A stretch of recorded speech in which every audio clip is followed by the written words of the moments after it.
Aloha and welcome back to another episode of the Ohana Packers Edition podcast, the podcast where two dudes from halfway around the world talk everything green and gold. And today we're joined by Amr and Bernie from Coast to Coast Packers. Amr, Bernie, thanks for joining the show today as finally we are reviewing an actual football game. And as they say, the refs are on preseason too. We are OPE is as well because we have no freaking show notes because I finished watching the game right before hopping on this podcast. So no notes. We're going bare boned. Amr, Bernie, as we always do with all our guests, we throw you guys right into the middle of the fire. Thank you for joining us today, and we're gonna have some fun.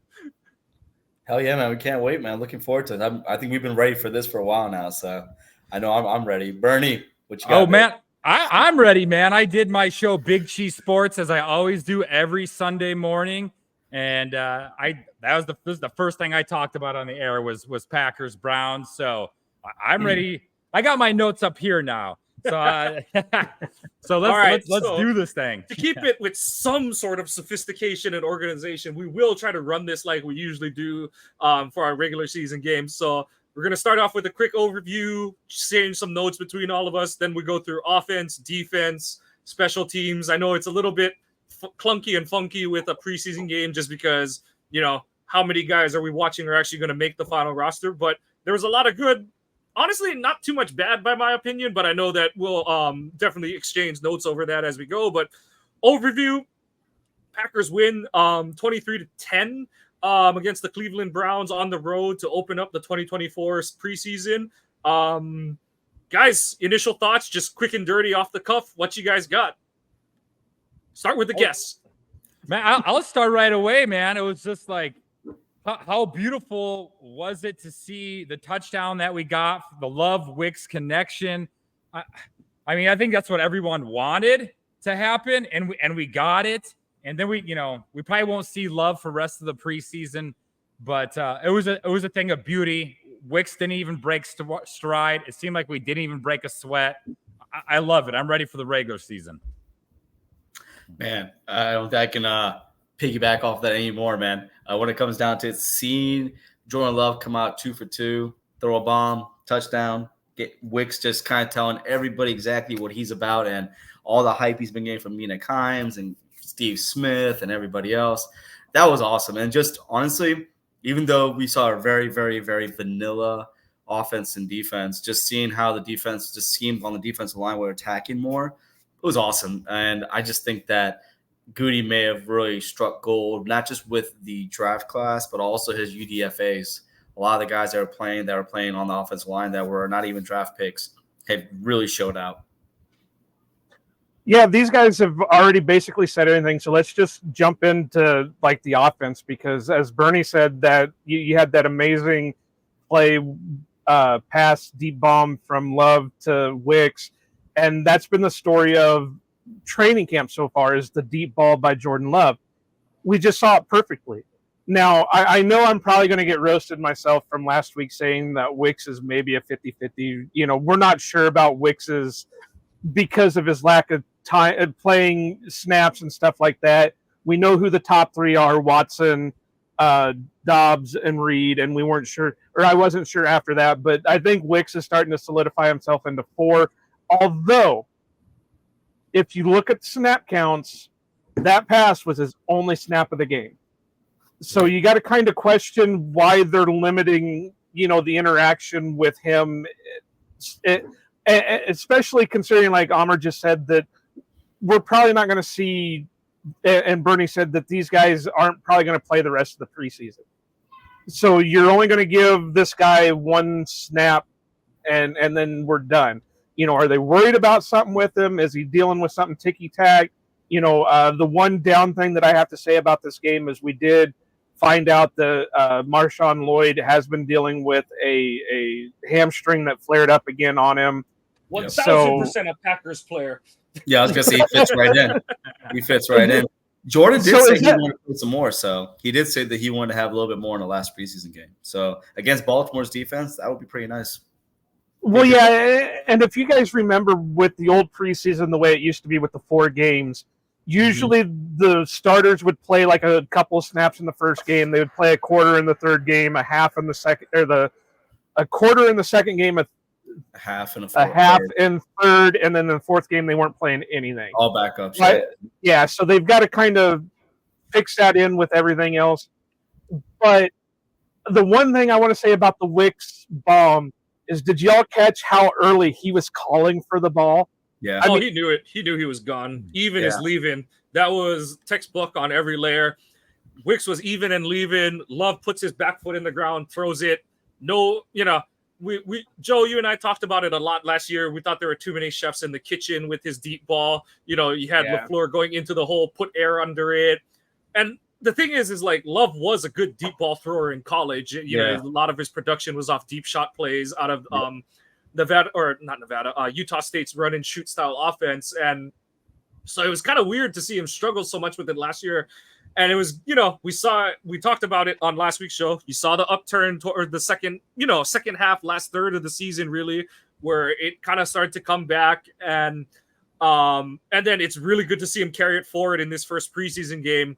Now, also to touch on that, LaFleur did say, he basically already said Love's not playing next week, but he said, I think like a handful of starters will play. So I'm not surprised.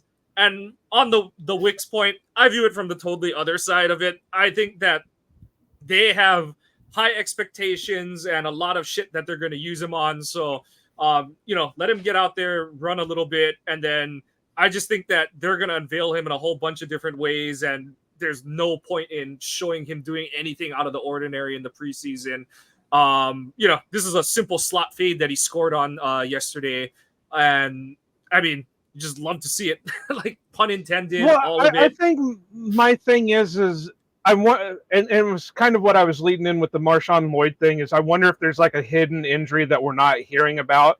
Because I don't know about you guys, but I don't remember anybody saying about Lloyd having a hamstring issue until after the game, and they said that he's been dealing with this since the beginning of camp. So I'm wondering if it might be the same thing with what's that? He said it though. Like, I don't think he was letting him know, because he was saying that I've had a little hamstring this whole time. Yeah, he's been pushing through it. I think he was kind of keeping it to himself, and because he's had it before.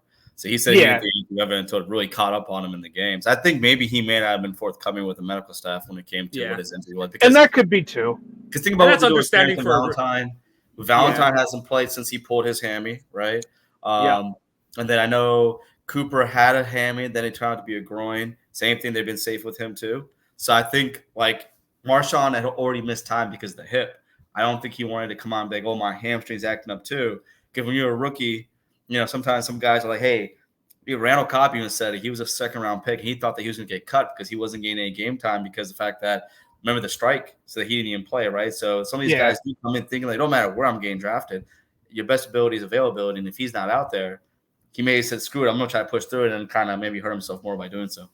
Right. And it could be kind of the same thing with Wicks, too. I don't know. And I'm not trying to play, hot take here and say, Wicks isn't going to be on it.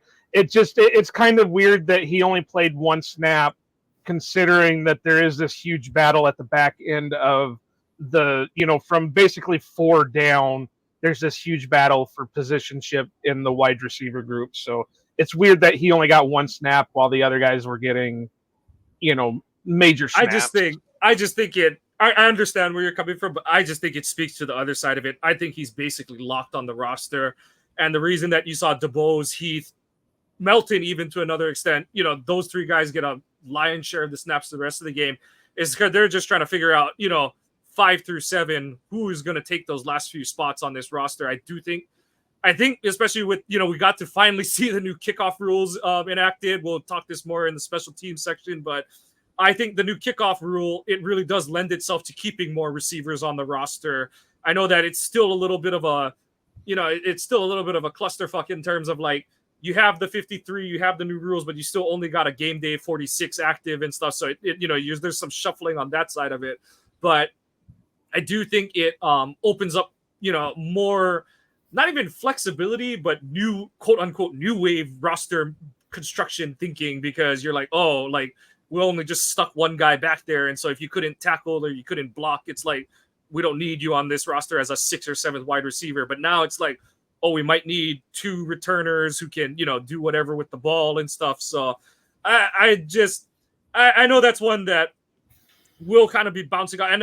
And I don't think you're wrong to think that way, Joe. I think that the way you're coming at it is very constructive, unlike some other people who we may go into in another segment who are just kind of like 6 snaps, he's getting cut. So I think you are trying to take a more judicious approach to thinking about it. But because we've seen weirder things happen. We've seen weirder things happen where we were for sure this one guy was going to be on the 53-man roster all the way through training camp, and then when they get to final cuts, he's not even on the team anymore. Yeah. So I'm not saying the same thing. Braden. Yeah. So it's one of those things that I'm not saying that's going to happen with Wicks. It's just I know there's 3 main guys that aren't going to get moved for anything unless it's like a major trade or they go out and have this, they do like Denver wide receivers tend to do and go out speeding 150 mile an hour down the road and take out, a house or whatever. So it's but unless that happens, you know who your 3 main guys are. After that, it's okay, well, we have this fluctuation between these other guys that need to have a niche to be able to stay on the roster. Anyway, we got guests, and I feel like I'm taking up all the time. What were your guys' bright spots for this offense? Offense, I think, if anything, I think we saw that Michael Pratt can put down a good lead block. But no, just kidding. But honestly, I think I liked the work that we saw with Jacob Monk. I know his practice snaps and training camp haven't been the greatest, but he's a gamer. He was out there. He was tossing guys. There was maybe 1 or 2 blocks where he maybe lost a little bit of leverage, but for the most part, he looked the part. I mean, there's a lot of talk about A.J. Dillon not running. Either he didn't have anything set up for him or he didn't run well. End of the day, Emmanuel Wilson was the man that people weren't talking about and they need to talk about because he ran his butt off. Like you can say it. Don't censor yourself on this show. I know. I'm just saying he ran his ass off, right? Like he came in for Aaron Jones in that divisional game. They should have kept giving him the rock because he was getting yards. He was positive, and honestly, that he is definitely a running back that I don't think he gives up that RB2 spot anytime soon. I like Wilson too. He was the leading rusher, I think, in the preseason last year, like of the league, not just the Packers. He has got a great chance to do it again this year. We got to see Grant DeBose just ball out yesterday, but he's going to need like 2 more games in the preseason like that to Invader. The dog hears me talking, man. And so Grant DeBose has got to ball out 2 more games because it's just like, when I'm watching it yesterday and then you see Samari Toure out on the field, like he was a guy that I wanted to make the roster last year. And, I just don't see him cracking the roster this year. But I want to talk about the quarterback too. Like Clifford and Pratt are both ballers, man. Yep. They both go out there to play. And now why I don't think either of them right now are in a place that like, if the worst case scenario happened where Love got knocked out for a big portion of the season, I don't know if these 2 guys are going to lead us to the playoffs, but they give you the vibe that they're going to go out there and they're going to play their asses off, and they're going to do everything they can to keep us afloat. But their performance yesterday, man, both of them just solid games. It's what you love to see. I thought Pratt would come in here and push Clifford out of the picture. But I think this QB2 battle is going to be the funnest thing to watch all preseason. Yeah, I thought Pratt looked a little bit cleaner than Clifford did, but they both, like you said, Bernie, had solid game time. But I like you said, I don't think I would trust either of them with to win anything major if something were to happen to Jordan. But I think as of right now, maybe Clifford would be able to lead it a little bit better just because he's had a little bit longer in the system to help him out a little bit more. Let's go ahead and talk about it because I have some feels on it. Bo Melton.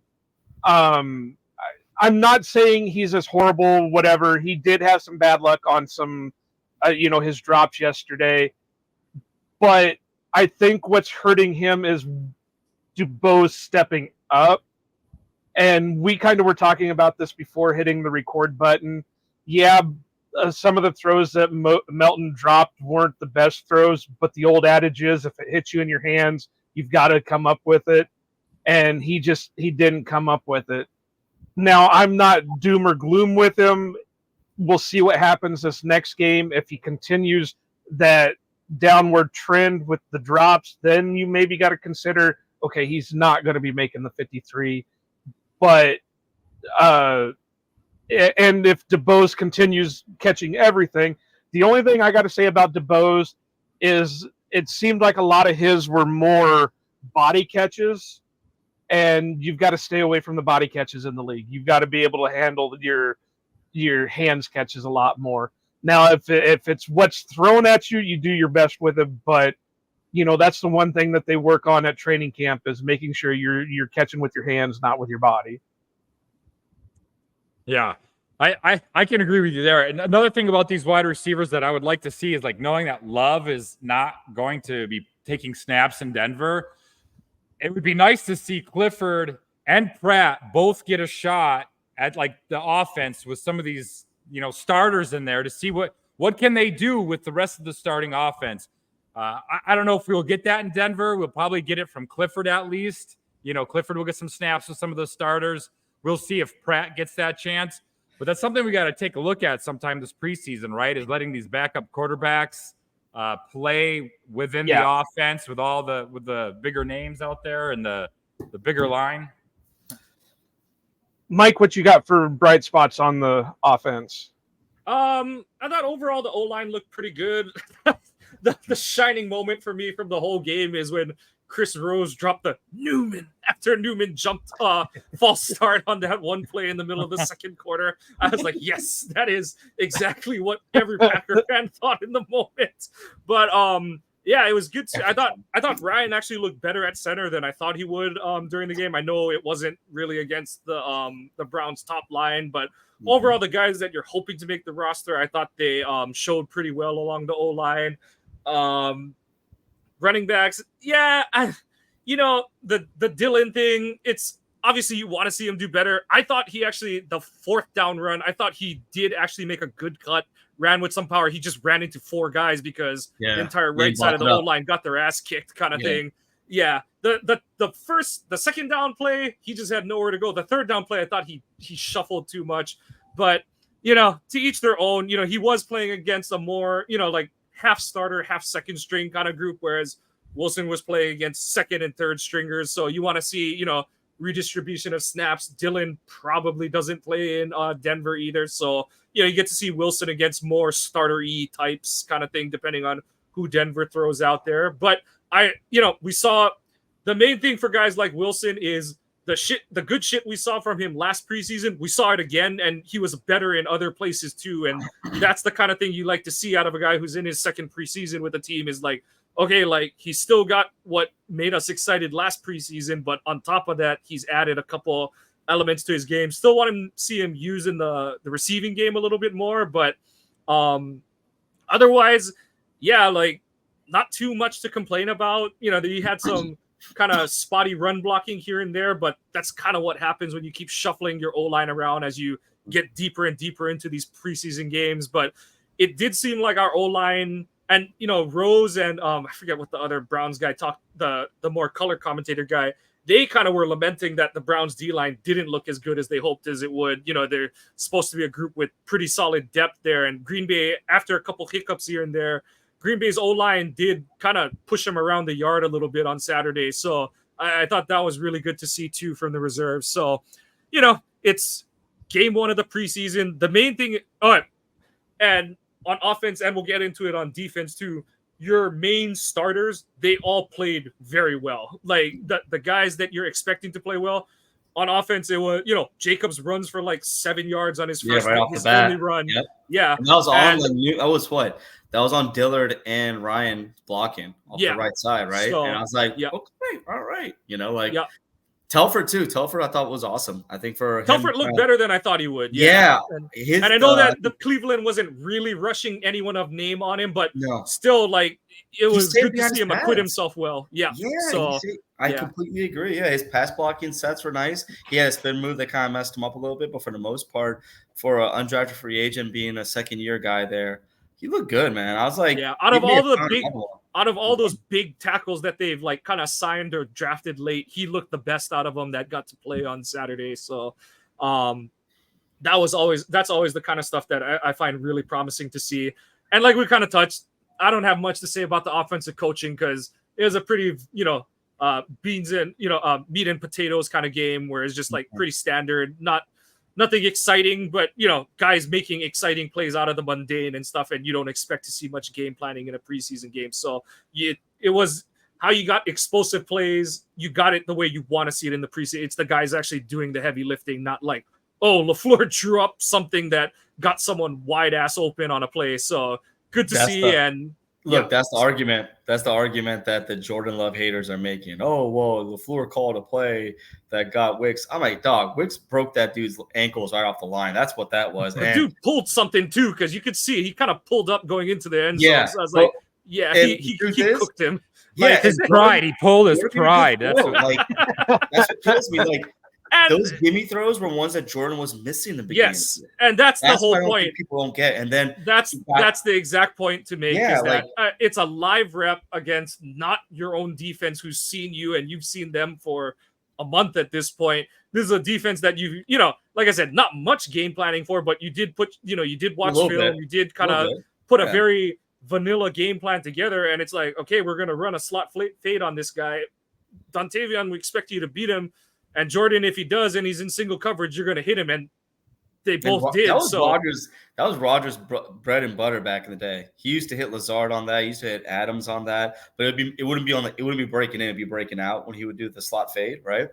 But I saw that. I'm just like, dude, like they play single high safety on that, and I was like, all right, you're going to do that. And the thing is, like, our offense, the way it's set up now, because with Aaron Jones, when he's out there, he's amazing, right? Don't get me wrong. And now that we got Josh Jacobs, it's going to be a thing where, like, pick your poison. Like, are you going to stack the box? You do, and you got to put someone in the box. Guess what's going to happen? You're going to have someone like Christian Watson, Dobbs, Wicks, Reed. Someone's going to get open, right? Or you're trying to have Musgrave or Kraft. And then if you decide to play shell, you try to play, too high, then guess what's going to happen? You're going to have Jacobs, Wilson, and hopefully Lloyd or Dylan running down your throat. I don't know, man. It's going to be the sky's the limit right now. And I'm getting a little too hyped. That's all I know. A 65-yard bomb on his only throw or his only real throw will make you do that. So you know what though? We needed that after seeing all the freaking hype for Caleb Williams against like Buffalo's like second and third stringers, and they were just like, "Oh my God, he's perfect. He's the next Aaron Rodgers. He's the next Pat Mahomes." I'm like, dog, he ain't playing nobody. Buffalo ain't playing no one. What are we doing right now? I was like, okay, you know what? I needed that. I need 2 for 2 touchdown. Yeah, I needed that. I needed to shut that shit up, man. To be fair, this is the first time in 40 years since the Bears have been able to get hype about a quarterback. So we got to let them have it for a little bit. No, don't forget now. Receipts, baby. They were talking about Mitch Trubisky taking over the fucking North. They were talking about he was going to dethrone Aaron Rodgers. He was the next coming and blah, blah, blah. No, don't forget that now. Don't forget the quarterback in Buffalo. They talk about him being the next great best thing. Get out of here.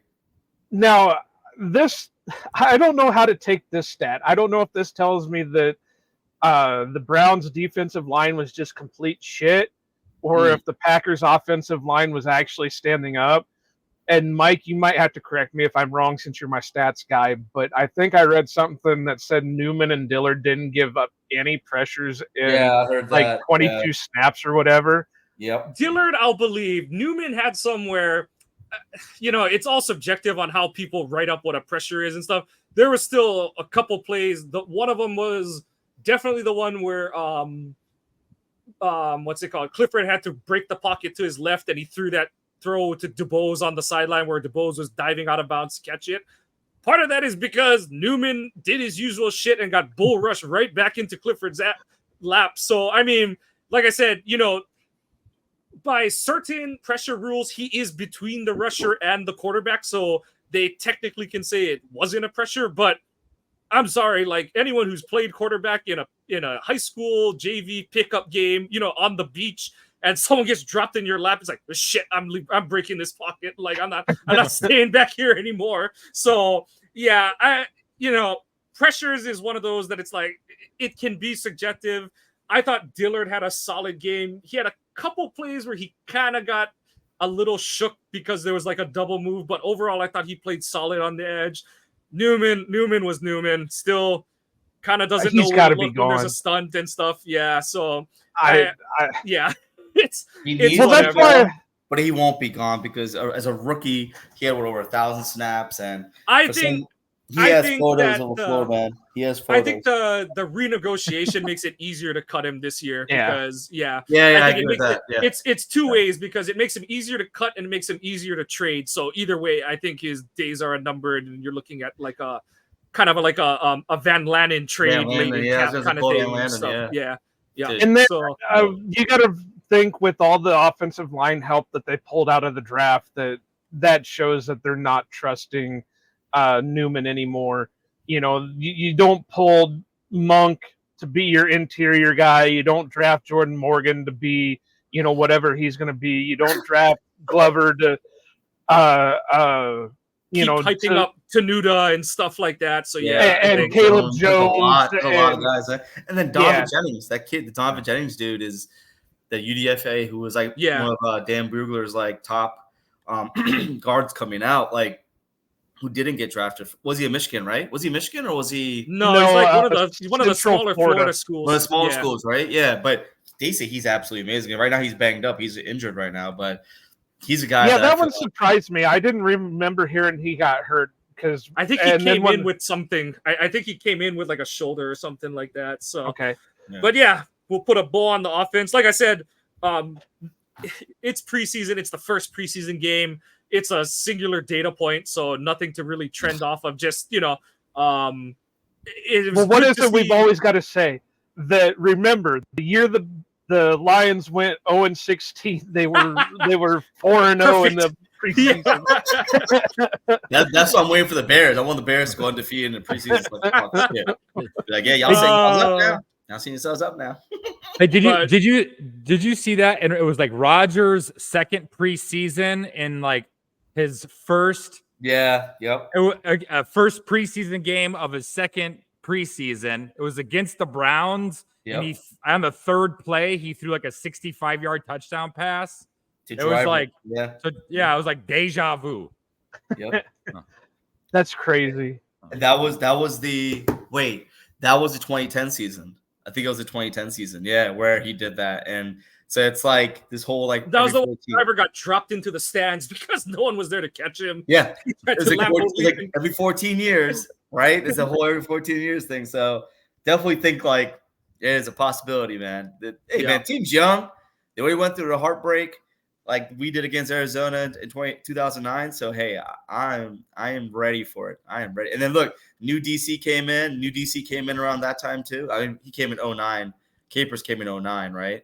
But so hell, sign me up, baby. I'm down. I'm good. Let's go.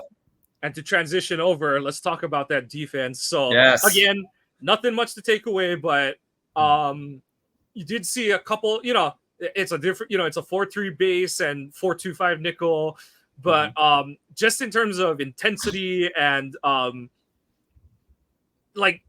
so the point of comparison between Barry and Hafley, and this is probably like the only way I'm going to say this, is like the two schemes are predicated on like, it's nothing overly complicated. And it's, it's the expectation is like, we do that so that you know what you're supposed to do and you're supposed to go and execute. Yes. But we actually saw it from Hafley's defense. And, yeah, exactly. The point I'll lead off with before, and then we'll throw it around the room again is, and I know I've said this at a couple times every couple years, but that is one of the best tackling performances I've seen a Packers team have on defense in a while. And it didn't seem like it was a lot of smoke and mirrors. It did seem pretty like across the board. You saw everyone from D linemen to linebackers to defensive backs breaking down, getting tackles in space. So that, you know, like I said, that's the point I want to see drawn out over the rest of the preseason, because all the best defenses, they tackle and they tackle well. And that's kind of where I'm going to leave it. But Bernie, Amr, what do you guys, what else did you guys like seeing out there? You want to go first, Amr? Yeah, I do. I do. All When right. it comes to defense and comparing Joe Barry, I do, baby. Thank you, man. That's why I love Bernie, man. Bernie knows my heart. Okay.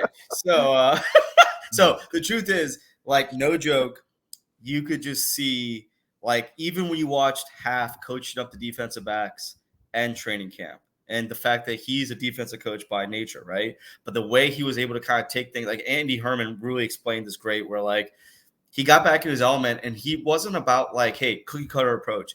I have a way that I want you guys to do things. And if you do it differently, I'm not going to accept it. I feel like Joe Barry was very much like that. And Half was it showing them how to do things. And then when Ja did a different kind of way, he was kind of, hey, I know you do this a little bit differently, but you're still doing exactly what I want, but you're doing it your own flair. Works perfect. And that I feel like has been permeated through the whole defense, right? To where Words are hard. Right, I know, right? That's an SAT word, man. But like, but look, no joke. Like, it's just one of those things where you can see the defense is playing extremely more actively. Something that Mike said about the tackling. I think the guy that really stood out was Evan Williams. And when he was drafted, I remember I was on this show and I put my hands up when he got drafted because I just wanted another safety. And then I was like, wait, Evan Williams is the 7th round pick. And then we got him in the 4th. What the hell are we doing? And then Justice Mosqueda, I told you guys earlier before we started recording that Justice Mosqueda got a message from the defensive staff from Oregon saying that, hey, congratulations, you got our best defensive player. And no joke, every interview Evan has done, he sounds like a 3-year pro. He also has been making play after play after play. I mean, dude, he's literally tried to kill Christian Watson like 3 freaking times. Like, and not intentionally, but I'm just saying, like, he's there, right? And even in this game, every time he was around the ball, it wasn't the fact that he was tackling guys like how Blake Martinez used to. He'd hit him and then he'd get dragged for 5 yards or something, right? No, he's hitting him and he's stopping him right then and there. I mean, pure perfect tackling form and just knowing how to get guys down and not making things get worse than what they were. Caused a fumble. I mean, he was just everywhere. And yes, I know that if you have to give Joe Barry some credit, his first year as DC, they were a very, very, very good tackling team. They were all hats on the ball. I think that's when, Devontae Campbell had like his all-pro year. So there was a lot of things that played into it. But then you saw that kind of go away following years, right? That tackling aspect was gone the last couple of years. I feel like Halfley, I think it is simple. And I think that is definitely being pushed across. But the fact that my last thing I'll say here is Devontae Wyatt. He was a menace on those first 2 drives. Like, they had no answer for him. And he was the reason why Lucas Van Ness got a sack. He was the reason why that the quarterback, Jameis Winston, was had to throw away incompletions. Like, he was literally like, that is the guy that they thought they drafted out of Georgia. And he's showing up. And I think if the whole defensive line plays like that, it's going to be similar to Legion of Boom, where you're going to have 4 rushing and you're going to have everybody else in coverage, and they're all just going to be making plays on the ball. And I can't wait. All right, I'm done talking. So I'm going to keep going. I don't want to talk anymore.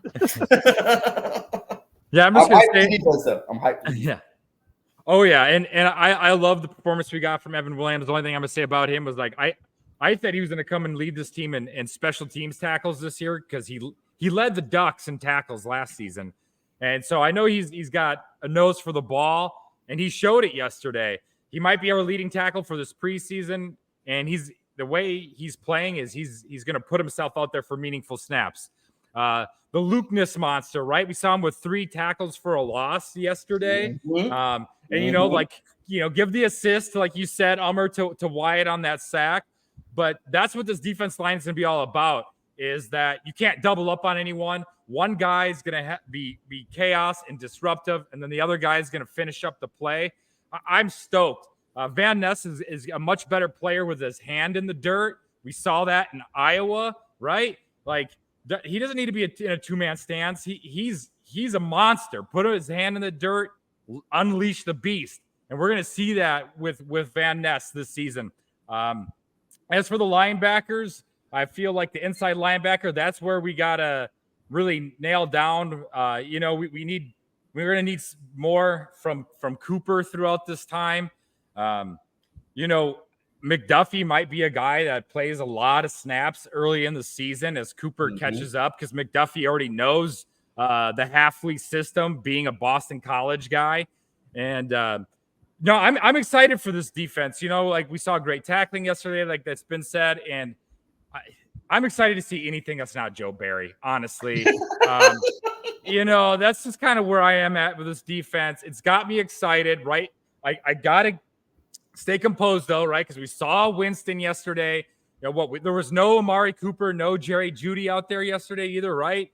Yeah, he has a knee injury, so he's going to be probably out for a little bit. Yeah, and so it's like we saw some great things from this defense, but I'm not trying to hype myself up too much yet. But it's a step in the right direction, right? Yeah. Like it's I feel like the transition is ahead of itself already. 100%.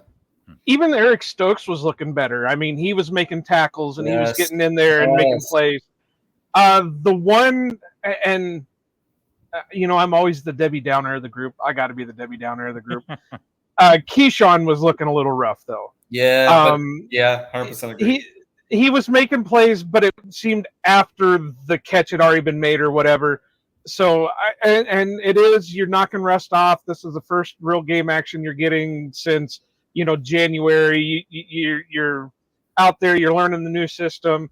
But for as much hype as Halfley and all them were putting on Keyshawn going into this preseason game, we're excited for him. That's why we brought him back. This is what we were going to do with him. He was looking a little bit rough. I gotta, the linebackers, obviously we were missing Cooper, we were missing Hopper, so we couldn't see what we had there. But Quay was looking pretty good. McDuffie is going to do what McDuffie does, and he's not going to be your coverage guy. He's going to be your downhill runner that cleans up, a run game play or, rushes the quarterback a little bit more. The safeties was looking great. Anthony Johnson Jr., who Mike and I have really pounded the table for, even though he is a fucking cyclone. He's good. Really good. The only issue is he reverted back to last year's tackling on one of the plays where instead of wrapping up and pulling down, he tried to hit with the shoulder and came off of him, and it allowed the savage effect. Yeah, pretty much. Although we got to watch that because Mike is a huge Savage fan, so we can't denigrate. Really? Yeah. Oh man. But that was the only thing I saw bad about Anthony Johnson Jr. was just that one tackle where had he put everything behind it, it would have been a little bit different. But he slid off the guy, and the guy got a few more yards. The pass rush, of course, my boy. I'm an Iowa guy. Lucas Van Ness looked great. Yeah, he looked good. Cox even looked a little bit decent. He had a few rough moments, but he was looking pretty good. There was one other guy that I was trying to think of, but now he's completely went out of my mind, so he must not have been that important anyway. But overall, like you guys said, I'm really excited for this defense. I'm always excited when a new coach comes in. I was, when Joe Barry took over, I wasn't excited about the pick, but I was excited to see what the defense could do because, we were just coming off of a rough defense with Patton. A change can always do, it's either going to be good or bad. Mm-hmm. Well, you got to be excited for what the journey is going to take you on that. We found out what Barry did. That was the end of it. Now we got Halfley, who seems to be a better coach, if you want to say it. The one thing I've always said about Joe Barry is he's a good positional guy where he can teach up a position, but he can't install a scheme.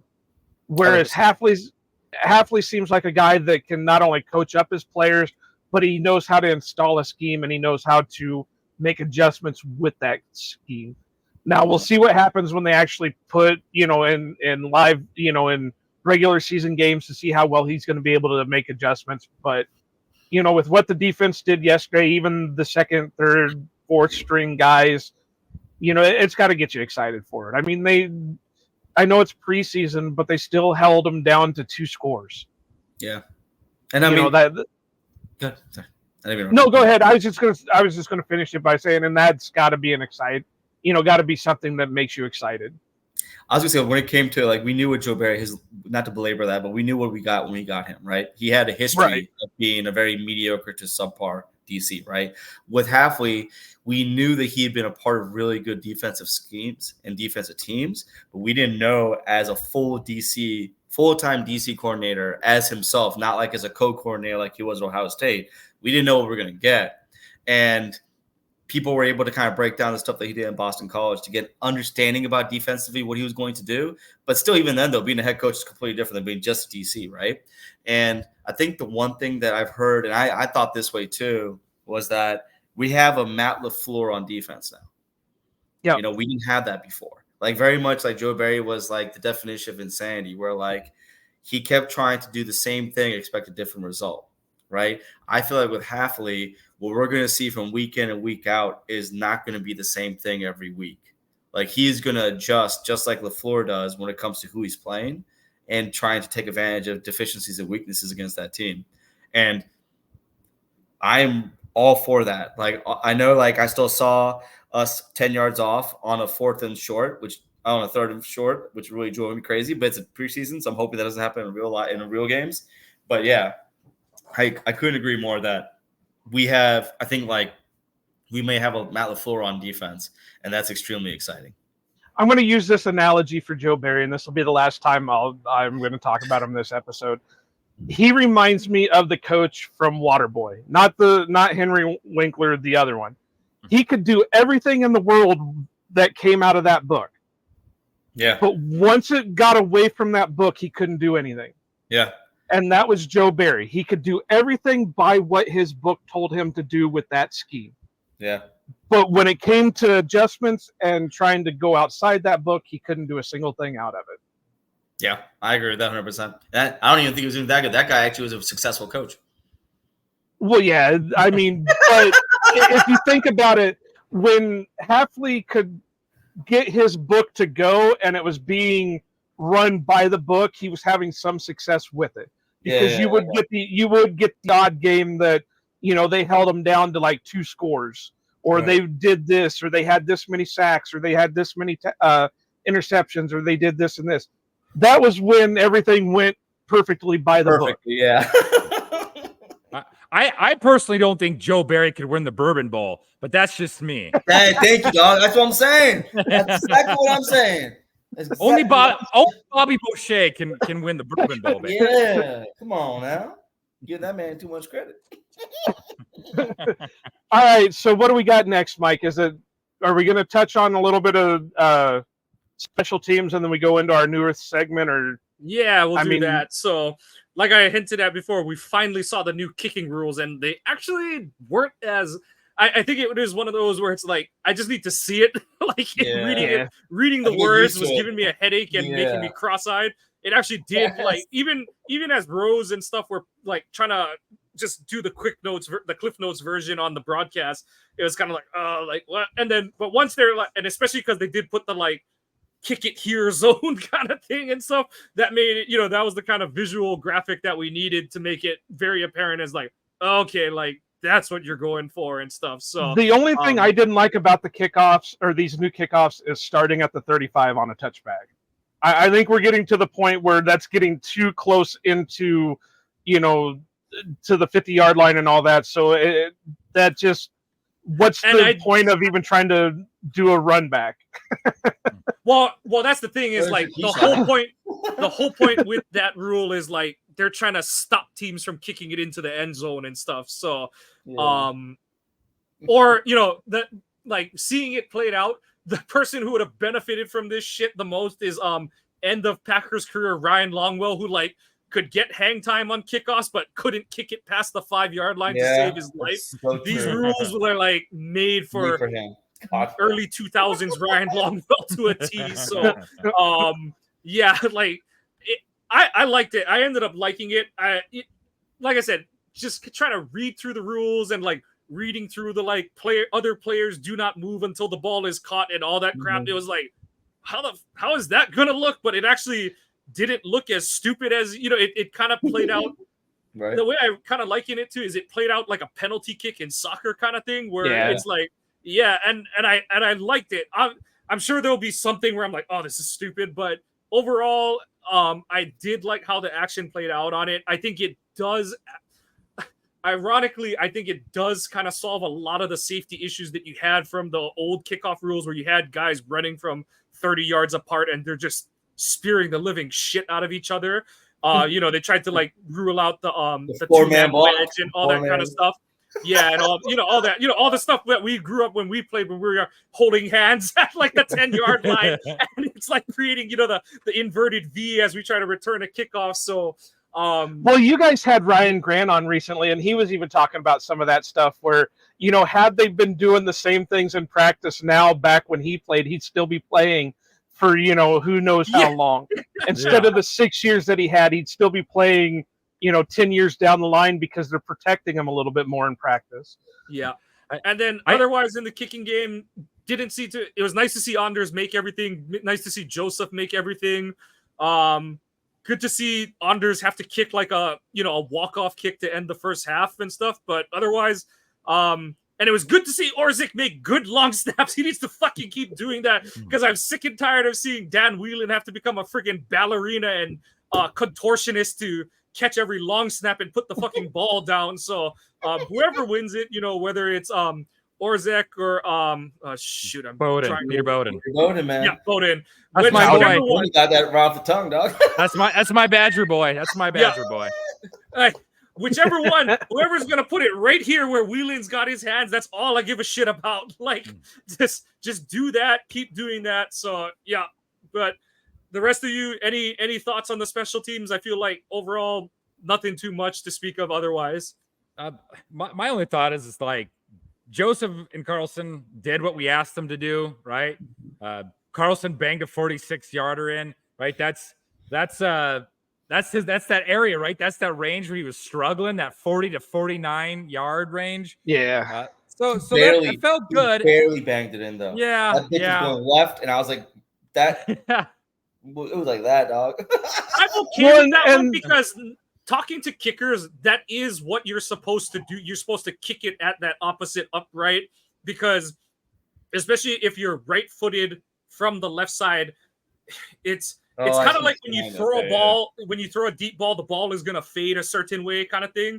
Yeah. So you have a certain draw with how you kick, that soccer style kick. Yeah, I didn't know that, so that makes sense. That's pretty cool. Yeah. And it is like, okay, and then you get into the like fucking calculus of it, where it's like, oh, but if it's windy and depending on which stadium you're in, the wind circles higher, the wind gradients are higher at different parts of the stadium and shit like that. So but yeah, I don't, and NFL, and that's what I tell everyone is, everyone's like, oh, like just kick it. I'm like, if you've never stood on a football field and just it looks fucking far from the old PAT spot. It's like the ball snapped from the 2-yard line and you're kicking it from the 10. And I'm like, when you're down there and you're looking at that thing, especially if you've ever held for a PAT or a field goal kicker, so you're on your knee already, you're like, oh, fuck, that's far away. Like that thing's far. So yeah, it's one of I thought they were both fine.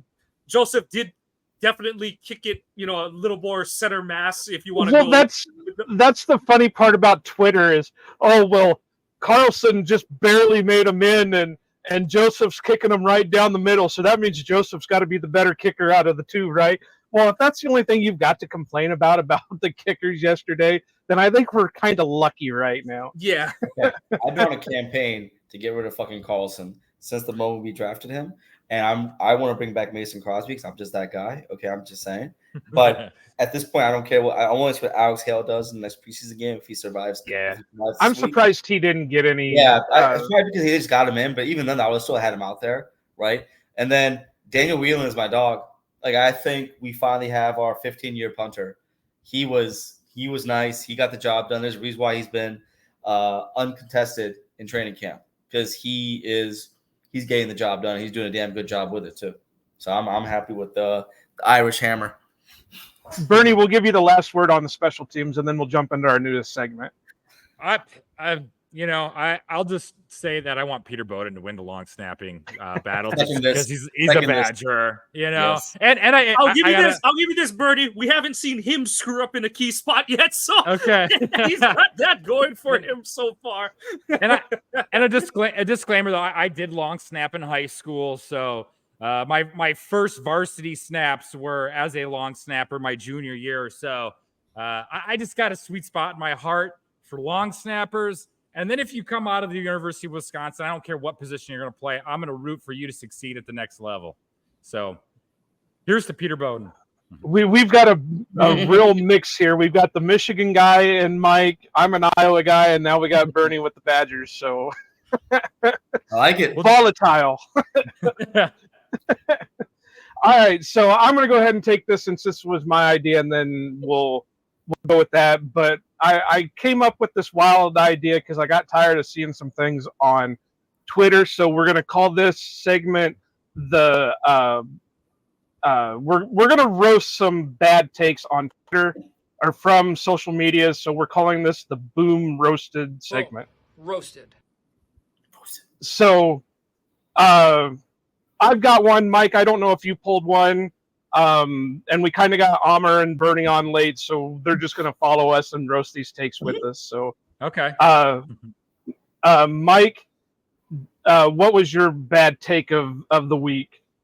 Okay, so we kind of, and of course I can't find the friggin' tweet, even though you think I would be able to. But Struve had a dude on his show, on his podcast on ESPN in Milwaukee, who was basically saying, you only gave Wicks 6 snaps, so just cut him. And it's like, okay, like, even like, and as much as Joe like had to qualify his point, his whole thing is like, are they trying to trade him, or like at least you were going somewhat productive with it, Joe. Is it's like he might not be long for the roster, but what avenue is it? This dude was just like, just cut him. You're not going to use him, just cut him. And it's like looking pretty stupid. Yeah, he's sitting there going, he only got 1 snap. What the fuck are we doing? It's like, dude, did you see what that 1 snap was? So yeah. Like, that's all I got to say about that is like, I'm going to say it and say it and say it. The way that this offense works, the way that with the roster construction is you've got, we said it, you got 5 to 7 guys who could be anywhere from locks to almost certain things to make this roster from a wide receiver point of view. Mm-hmm. LaFleur wants to play big personnel. That's why you've got Musgrave and Kraft. That's why they keep trying to hope that Tyler Davis is something and Ben Sims, develops into like he kind of is able to develop into a big dog Mercedes Lewis type of blocker. But so you're only going to have 2, maybe 3 receivers out there for the majority of the time. To get the most out of all those guys, you're just mixing and matching. So some games you're going to play 3 minutes or 3 snaps, and other games it's like this guy, they don't have a guy who can guard Wicks. So Wicks is going to play almost every fucking offensive snap out there.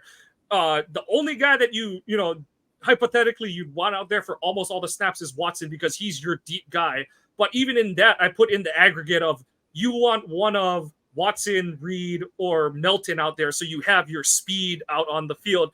And even then, you try to get multiple of them. So just going back to the original point, the whole Wicks, what are they doing? They have no clue. And all of it because he only got 6 snaps in family night, which is a glorified practice that doubles as a outreach to the fan base kind of thing. It's like, just simmer down, dude. Like, take a chill pill. Go pop an edible. Go pop a blunt or something like that. Just step back from the mic and take a chill. How does one pop a blunt? I was just gonna say, bro, what you talking about? They do it different in Hawaii. Dog. What's going on there? This is coming from someone who's never smoked one in my life, so that just shows. Hey, hop on over here to Washington State. Yeah, let me just. I'll show you what to do with a blunt. This will be a really short anecdote. So my senior year of high school, we had, I think it's called Jam Fest. So it's this concert at the Waikiki Shell. It's all these reggae and reggae bands that all come to play. So my friend's like, like, you doing anything? I was like, no, like, we'll go. My buddy Brian Pietrowski, Packers fan too. So go meet him.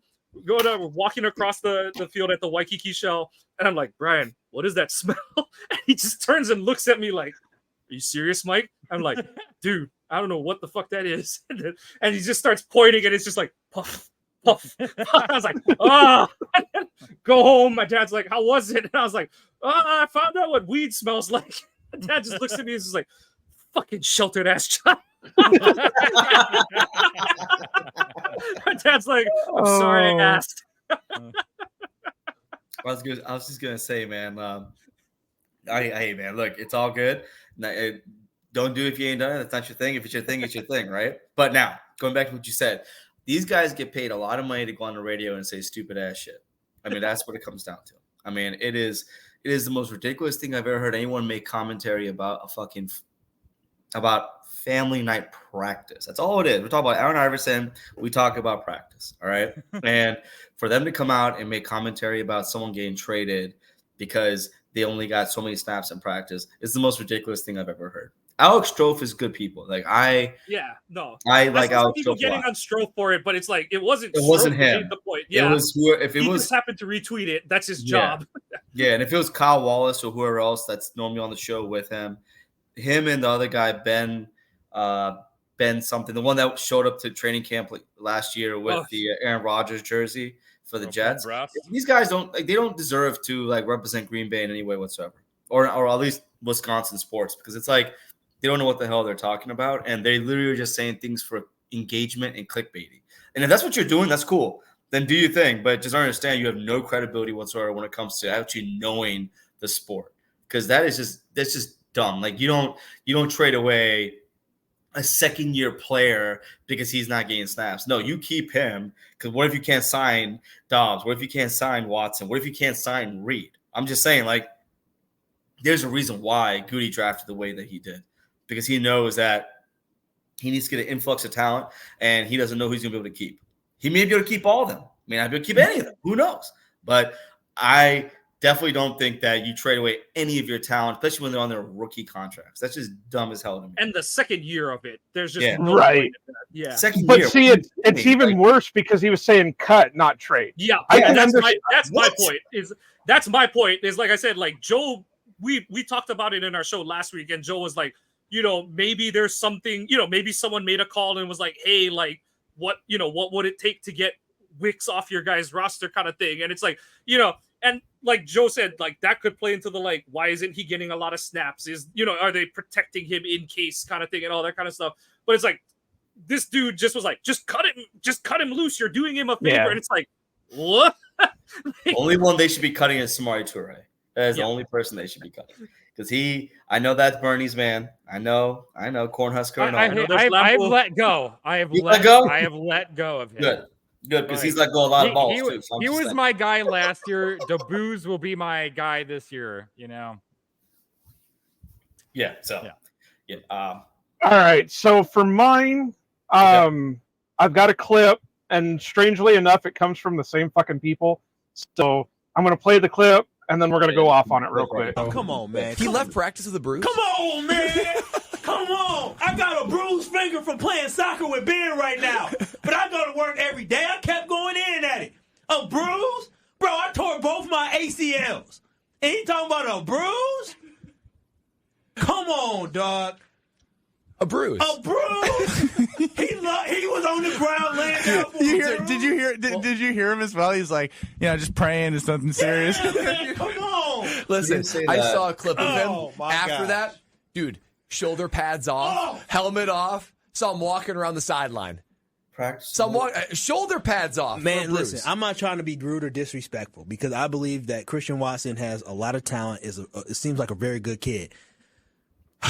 But, Doug, this is why they say that basketball players and track runners shouldn't play football, right? Because these guys just ain't built for it. Christian Watson might be fast as hell, but also he just ain't built for getting hit. He's not. This is practice. He get hit in practice. This is guys not even shooting bullets at him. These are guys literally just, not tensing up and trying to, tag off or wrapping. All right, the clip goes on longer, but we're going to cut this a little bit short because some of us got to go. But that's just a horrible take. I had to look it up because I had no idea who this guy is, but it's at Kyle Wallace. Yep. And that's ridiculous. First off, you don't know what the injury is until after the fact. You know, we didn't find out until after the fact that it was an actual bruise. You know, for all he was thinking, he got hit so hard that, you know, he cracked a hip or he broke his leg or whatever. He didn't find out later until later it was a bruise. Second off, Amr said it in the middle of it. It was the end of practice. That's why he had his pads off. That's why they were doing this. That's why the practice was over. Third, he's had his injury problems before. We all know the history of it. They hopefully got a plan to get it worked out because they've started figuring out some of the things on it. It's not the same injury that he had dealt with before. He's had hamstring problems. This was a hit that he took from, I can't remember who the defensive back was. It was Williams again. Was it? Yeah. And he said he didn't know if it was right. And he said he didn't know if it was the helmet that hit him, if the knee came up and hit him, if the cleat came up and hit him. You don't know. To kind of go back to it, this motherfucker kept saying, "Oh, well, I got a bruise on my finger and I continued playing, or I tore both my ACLs." All right, motherfucker. When I was in high school, I tore my ACL in practice. Didn't know it was a torn ACL. I went through the whole fucking season without an ACL because I didn't know it was an ACL injury. It wasn't until after the fact when I finally went to a doctor that we found out that it was an ACL, a complete ACL tear. It's the same thing here with Christian Watson. He didn't know until after the fact how bad it was. And it turned out it wasn't as bad as what it felt like. And that's the thing with the NFL players. These guys put their bodies on the line all the time. When they get hurt, they're trained to stay down and not try to do anything with it in case it's worse than what it is. And you could make it worse by standing up, 100%. Right. So Kyle Wallace, I was going to say Kyle Lewis. It's not Lewis, it's Wallace. I know you don't listen to this show. You're fucking ESPN Wisconsin. You're another one of those that thinks you're better than all the other small people, but shut the fuck up. Seriously. all that segment told me is like he has never been Charlie Horse bad once in his life. Ever. Another short anecdote. ACL, running down the street or some shit, talking shit. Another short anecdote. So we used to have film session when I played in high school. And so it was during our 2-a-day week. So we'd have the morning practice. They would film the practice, go in, do film and stuff. So I took a helmet in the ass cheek. It was the most excruciating thing I had felt in a long time. And I thought no one knew because I kind of came off it. I was just like telling my coach, Coach, I can't even walk right now. This thing hurts so fucking bad. And so then we're in film session and the play is coming towards the camera. And so play goes.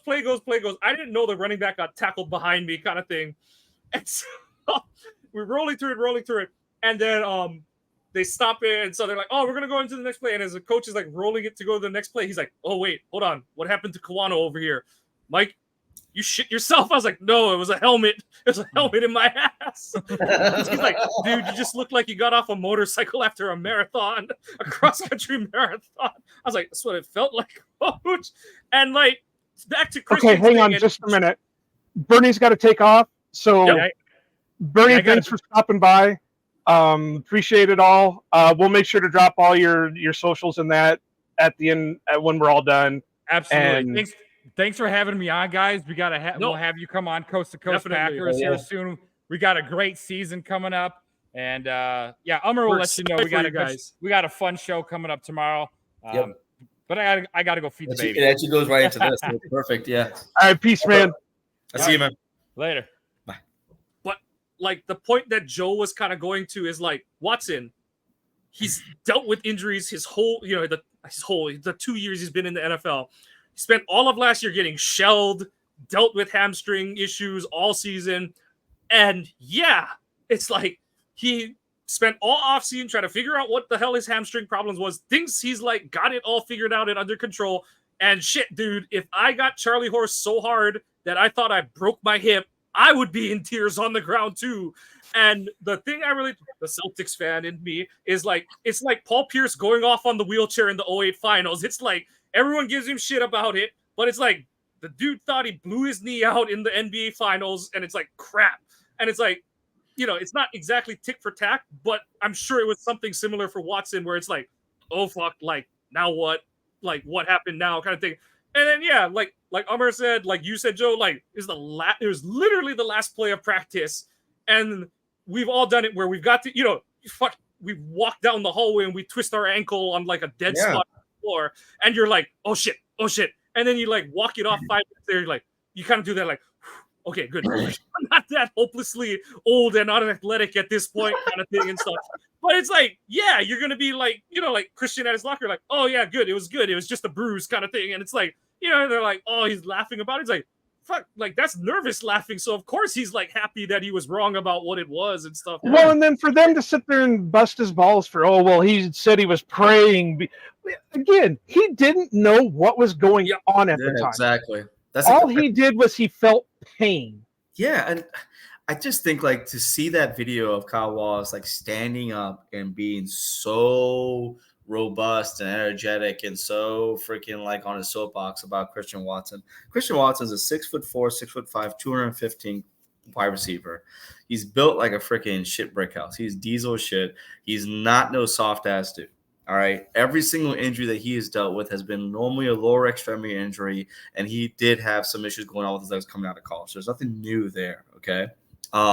It's funny. We're having his dad on our show tomorrow. So I know his dad is going to have an amazing time with that clip, right? Because his family does not waste any time to defend their boy. We'll make sure we clip this for you so you can play it for him. Please, so you can hear please. me I can't wait. go off on him. Christian's dad's amazing. I always say like I would love to have family to bat for me like they do for him. It's amazing. No shit. And it's true though. Like at the end of the day, like you're over here talking about you have 2 torn ACLs. First off, you were an NFL football player. So I don't know what you did or what you didn't do, but don't ever compare yourself to a guy that made it to the NFL and who's literally probably the number 1 receiver in Green Bay right now. You're not on that level. So that's the first thing we're going to say. Second thing is that we all said it. It was at the end of practice. That's the reason why everything came off. And truth be told, nobody knows what the hell happened until they knew what happened. If it was a serious injury, his ass would have not had an interview. They wouldn't have interviewed him. They wouldn't have been allowed to interview if he had a bad injury. That's the truth of the matter. And I just think that Watson does have a bad rap of being injury prone. The truth is like there's NFL players that have – Aaron Rodgers ended the first 3 seasons of his career on injury reserve. So let's not like, come here. And then in the first few years of his starting, he ended up on the injured list for a while. Yes, exactly. He had the shoulder injury. He had the knee injury. He had a torn concussions. I mean, come on, man. What are we doing here? Like, I'm just saying, like, that is not a precursor to say someone's going to be a certain kind of player and to make these kind of commentary things about him. Because the truth is, Christian Watson is a beast. And here we go. We're talking about practice. Even in his interview, he said that if he had to play the next day, he would have probably played. Yeah. And I just think that it's always funny, these guys that sit in radio booths, like people like Chewy, like Mark Tremora, he says some crazy shit. But at the end of the day, though, he played the game. He played the game. And I was just looking, Bulaga said something too. Bulaga did say something too, and I didn't agree with it either. He kind of like, he made a comment where actually Watson's brother called him out. And he was like, dude, like you broke a rule, an unwritten rule that you don't call out players when these situations, especially when you've played before. You know what I'm saying? Yeah. Like that, completely unnecessary. And then I think Bulaga should be careful too. I mean, Bulaga was a beast. Don't get me wrong. He was one of my favorite tackles ever. But on the same end too, though, he had an injury. He had a little bit of an injury issue too his whole career. It was like the only thing that I'm seeing that he said, and I could be completely wrong, is just quote, "I'm a little nervous first mindset going into the season. When you play cautious, you end up getting hurt," unquote. So I mean, he's just more saying, you can't go in being cautious about, oh, well, if I do this, I'm going to get hurt. If I do that, I'm going to get hurt. When you do that, you tend to get hurt. And the thing in Watson's defense is he didn't say that. We can fight, you can argue that he needs to play to his height and all that kind of shit on jump balls, but we've never seen the guy let up on a play and kind of alligator arm something. So I'm not. That's the part of it that, like, and I know that's something that Trey got into it with a lot of people on last year, but until he starts to like, just start make, business decisions kind of thing, I don't really care. Like, it's the wish I would, wish I won't kind of stuff that, of course I wish he could be Superman on every play, but I've never seen him hot dog a play and like just miss it kind of thing, because it's like, oh yeah, he looks scared to be out there kind of thing. Exactly. And that's why I said, and I don't even know what this Kyle Wallace does. Is he just I don't know, man. I'll look him up real quick, dude. Like, I don't even, what did he do? Is he just a broadcaster, or did he actually play sports or something like that? Because the way it sounds, he sounds like a guy that maybe played a little bit in high school or something and is trying to compare apples to oranges with NFL play and high school play.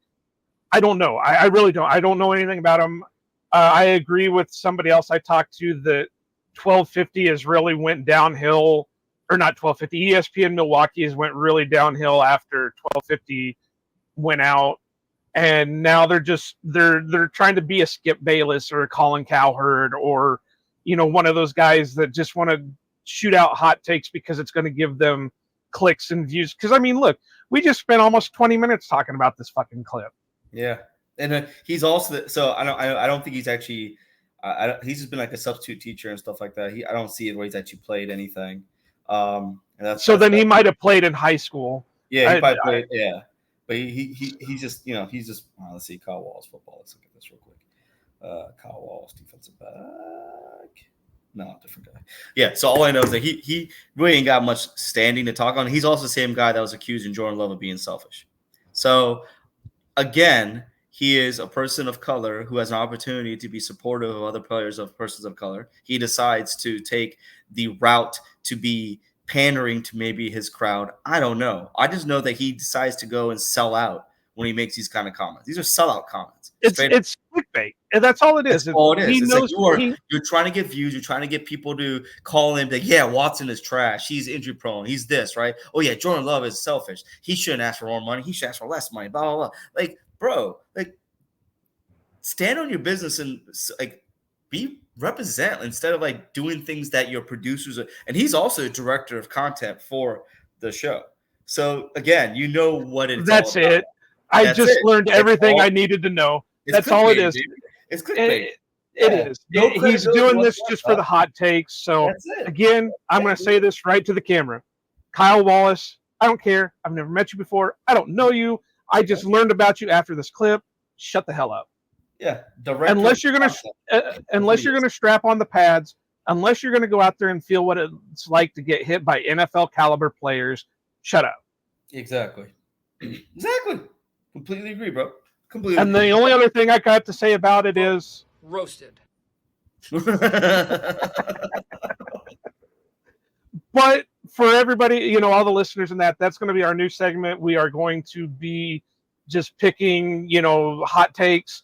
So if you guys got requests, you've got some hot takes that you've seen out there that you want us to take apart. Hell, if it was something me or Mike said, let us know. We'll fucking take it apart. I take it apart all the time. I don't even remember what I said yesterday, let alone what you're going to tell me. So, Homer's going to have to keep the receipts for us. Yes, no, I got you. Okay, I got you. But all right, guys, do we got anything else we got to talk about, or do we think we pretty much said everything we need to say? Like I said, it's hard to get, you try to get not too excited about the first week of preseason, but the juices are flowing because football is finally back. We get to watch our team again, and they played well. Like, that's the thing is, like I said, there weren't too many things to complain about from Saturday's game, so not much to rue over. It's a pretty enjoyable watching experience, and just hopefully more things to come, and we just see the team trending up as the rest of preseason goes. So I'm gonna just take the time to thank Umar, thank Bernie. Thanks for coming on, you guys. We really like the work you guys are doing with Coast to Coast Packers. We'll hope to have you guys back on at some point, and we'll keep it going between our two groups. Before you jump, Umar, you want to go ahead and tell everybody where they know where to find you most of the time, but you want to drop your handles and all that stuff? Yeah, of course. I was gonna say, Mike, Iowa, man. Thank you guys so much for having us on the show. I know this has been a long time coming. We're definitely gonna have you guys on here soon. And yeah, you can find us on Game On Wisconsin on the YouTube, Apple, Spotify. Our show is called Coast to Coast Packers. You can find me at on Twitter at AMAR3455. But yeah, if you guys, hey man, this is awesome, and yeah, just I can't wait to see you guys again. I'm ready for any shows you guys have lined up, and likewise for us too, man.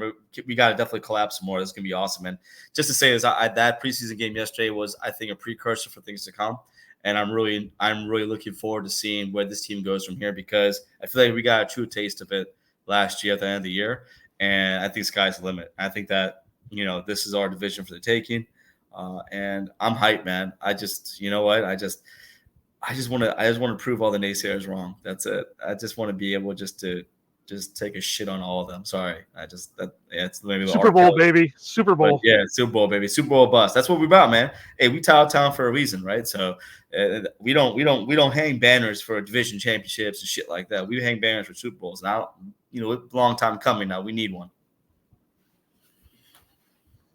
Well, Mike, carry us out of here. Do the spiel. Amr, it was great having you on. If you got to jump, go ahead and jump. We're going to finish out our spiel here. I'm sorry. So my bad. Say it again. Oh, no. I'm just saying that if you got to go ahead. Yeah. Oh, yeah. If you got to jump. You can jump. Yeah. All right, guys. Take care. Take care. Yeah. So, yep. One more time, we're going to thank Bernie for being on with us today as we recapped Game 1 of the 2024 preseason. Check us out.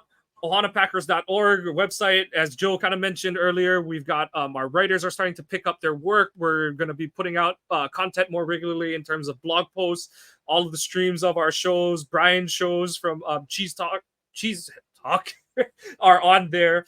Follow and like the pod on your favorite podcasting apps. Give us a like and a subscribe if you're enjoying what you're hearing. Positive and negative comments, please leave them all, as we want to be making the content you're looking for. The Green Bay Packers got the 2024 preseason off to a good start, and we're hoping to see that continue in Denver. Iowa Joe, Mike Kawano, that's it for us this week. Go Pack, go, and aloha.